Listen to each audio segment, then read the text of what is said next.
Yes, Iran is going to the World Cup. On today's episode, we will recap and analyze Iran's match against Uzbekistan and share some final thoughts. You know the deal, and you know what time it is. It's time for Team Melli Talk.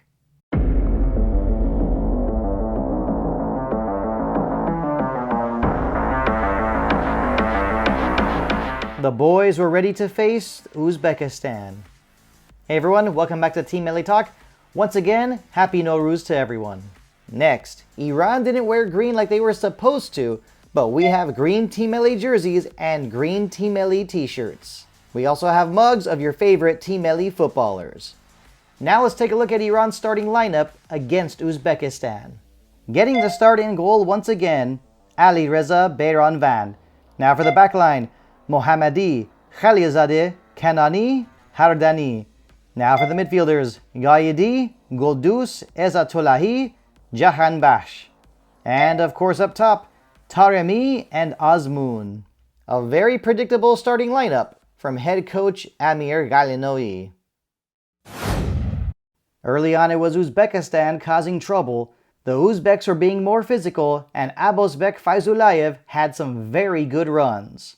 But the player they went after was Saleh Hardani. Iran came close to taking the lead in the 15th minute, but Yusupov came up with a big save to keep the match scoreless. But immediately after this, Uzbekistan took a 1-0 lead through Khojemat Erkinov. First of all, this goal was the result of some really poor defending from Iran's backline, and it has to be pointed out that Shoja Khalilzadeh missed really badly when trying to disrupt the cross from Farrukh Safiev. Iran's defense continued to look unorganized, and the Uzbek midfield was definitely playing better during the first half. Iran began to pick up the pace later in the half when Mehdi Ghaidi came close to scoring in the 26th minute. 3 minutes later, Hossein Kanani started a move that nearly resulted in a goal from Azmoun. Now this is where I need to add that Iran started to decrease its long ball strategy a bit, and we started to see more of this nice flowing one-touch ball movement from Iran.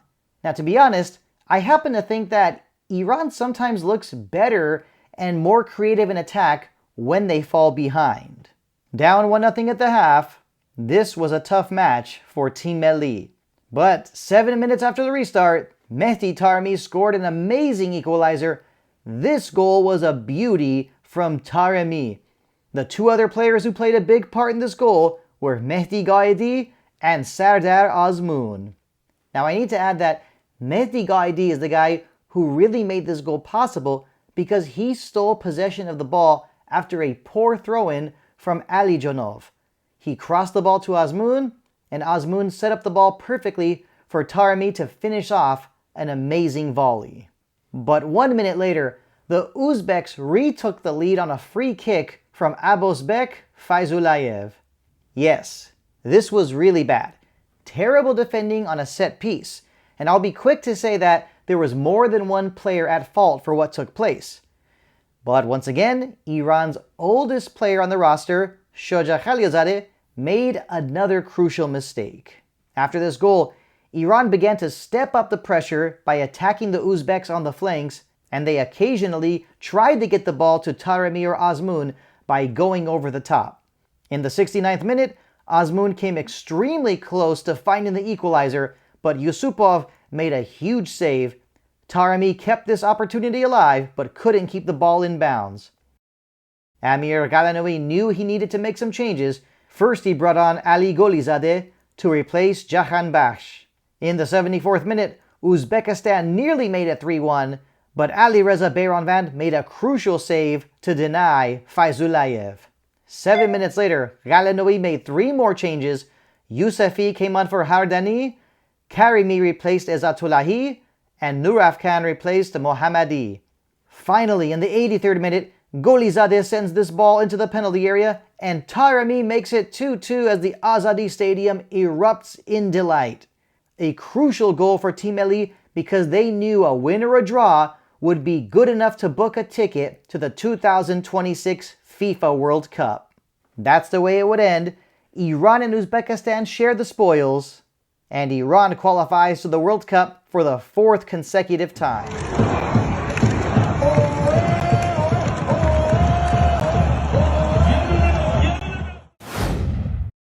Starting with the obvious, the man of the match was Mehdi Taremi. Mehdi Taremi basically did everything in this match. He continued to be the amazing leader that he is. We saw him drop back deep to help jumpstart attacks, and of course, he scored one of his best goals of all time. Iran had more possession, more total shots, and more shots on target. When looking at the stat line, you would think that Iran should have won this match. But let's face the facts. There were some crucial mistakes on defense, and these mistakes definitely need to be addressed. But a certain head coach happens to think that the veteran footballers are allowed to make mistakes. Next, let's talk tactics. We saw Iran playing with a 4-4-2 formation, with Taremi and Azmoun being the focal points of the offense. Iran's strategy was to dominate possession by moving the ball around, whipping or chipping the ball into the penalty area from the flanks, and trying to score goals by going over the top. The long ball was part of the strategy as well, because Iran tried the long ball 22 times. There were times in this match when Iran did press the Uzbeks, but we didn't see a lot of pressing from Iran because the Uzbeks have much better midfielders than Iran's previous opponents. When looking back at this match, Iran was the better team. And yes, I know this wasn't Iran's best performance, but we've got to love the fact that Team Melli continued to fight back and never gave up. After the 2-2 draw, Iran remains top of the group with 20 points.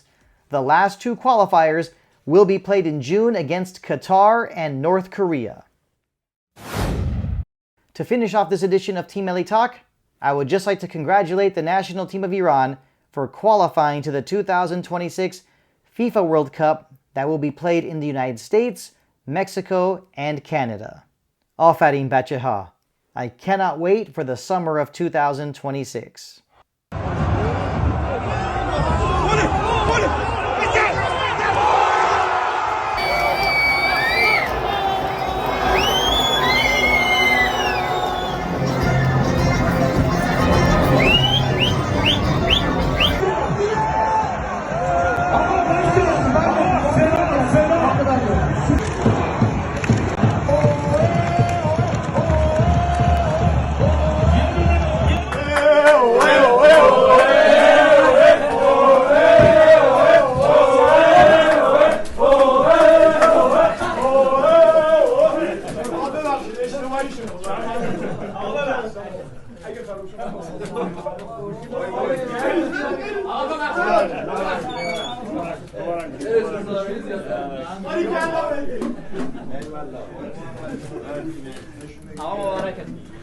امیر خان شامپو بده.